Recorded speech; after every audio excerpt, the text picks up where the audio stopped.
तो चलिए आज की कहानी की शुरुआत करते हैं। कहानी का नाम है आखिरी दिया, एक डरावनी दिवाली की कहानी। दिवाली की रात थी। पूरा गांव रोशनी से चमक रहा था। हर घर में दिए जल रहे थे। पर गांव के किनारे खड़ी पुरानी हवेली आज भी अंधेरे में डूबी थी। लोग कहते थे उस हवेली में कभी किसी ने दिया जलाया और फिर कभी वापस नहीं लौटा। पर उस साल विक्रम नाम का एक युवक बोला, डर कैसा?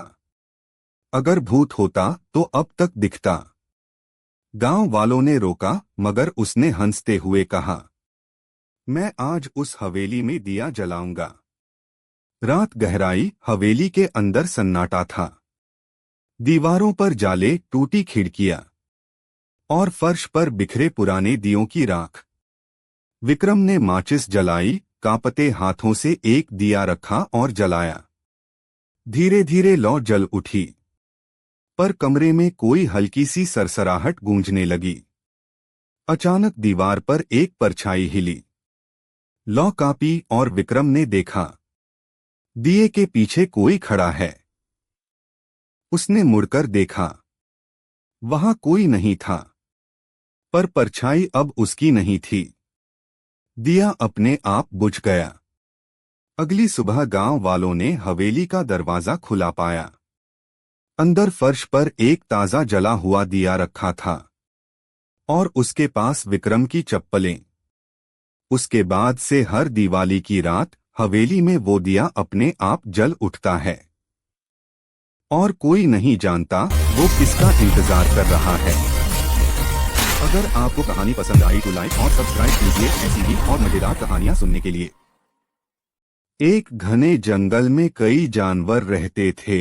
शेर, हाथी, बंदर, मोर और तोता। एक दिन बारिश के कारण नदी में बाढ़ आ गई।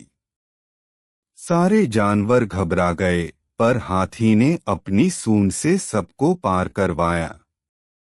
तभी सबने सीखा कि ताकत तभी काम आती है जब उसमें दया और समझ भी हो। एक बार एक शिकारी जंगल में अपने शिकार के लिए गया।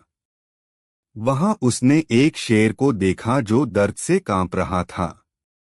शेर के पैर में एक कांटा छुपा हुआ था। शिकारी ने शेर को दारा कर कांटा निकाल दिया। शेर ने उसका शुक्रिया कहा और कहा, आज तुमने मुझे छोड़ा, कल तुम्हें मैं छोड़ूंगा। कुछ दिन बाद शिकारी जंगल में फिर से आया, लेकिन इस बार उससे शेर ने बचा लिया जब एक और शिकारी उसके पीछे था। शेर का प्रॉमिस सच था।